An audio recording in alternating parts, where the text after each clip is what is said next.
రాష్ట్రంలో రైతులకు అందాల్సిన ఎరువులు అందటం లేదని మాజీ ముఖ్యమంత్రి వైఎస్ఆర్సీపీ అధినేత వైఎస్ జగన్మోహన్ రెడ్డి పేర్కొన్నారు.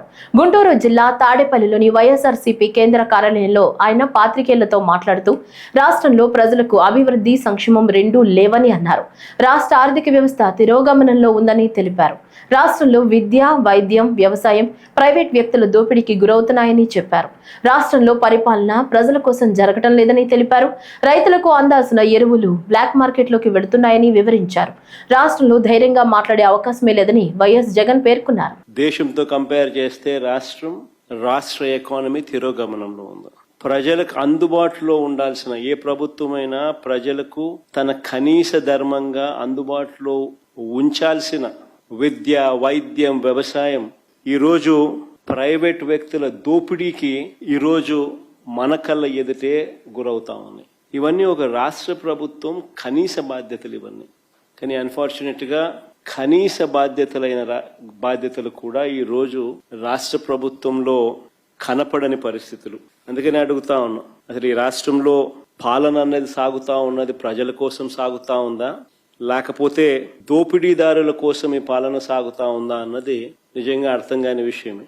రైతులకు అందాల్సిన ఎరువులు బ్లాక్ మార్కెట్ చేస్తూ ఈరోజు స్కాములు కనిపిస్తా ఉన్నాయి. దాన్ని నిరసిస్తూ మా పార్టీకి సంబంధించిన నాయకులు, కార్యకర్తలు రైతులకు తోడుగా నిలబడుతూ రైతుల పక్షాన రైతులతో కలిసి ఆర్డీఓలకు నిన్న అర్జీ ఇచ్చే కార్యక్రమం చేశారు. ఆశ్చర్యం ఏమిటనంటే రైతు నాయకులు, మా నాయకులు, కార్యకర్తలు ఇళ్లకు అర్ధరాత్రి పోలీసులను పంపి ఇంట్లో బెదిరించి ర్యాలీలకు వస్తే కేసులు పెడతామని చెప్పి ఏకంగా బెదరగొడుతూ నోటీసులు ఇచ్చారు.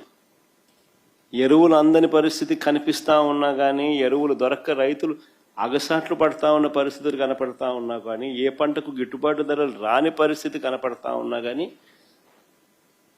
వాళ్ళ తరపున మాట్లాడకూడదా? ప్రజాస్వామ్యం అనేది ఏ రకంగా ఖూనీ కాబడతా ఉందన్న దానికి ఇవన్నీ నిదర్శనాలు. అసలు రైతులు రోడ్డు ఎక్కాల్సిన పరిస్థితి ఎందుకు వచ్చింది? మీరు గన ఎరువులను అందించి ఉండింటే అసలు ఈ పరిస్థితే ఉండేది కాదు కదా. ఏ రైతు రోడ్డు ఎక్కే పరిస్థితే ఉండేది కాదు కదా.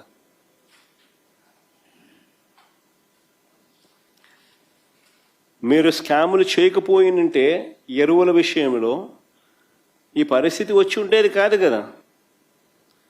ఎరువుల కోసం 2 నెలలుగా రైతులు పడుతూ ఉన్న అగచాట్లు 2 నెలలుగా జరుగుతూ ఉంది. It's not something over night జరిగింది కాదు.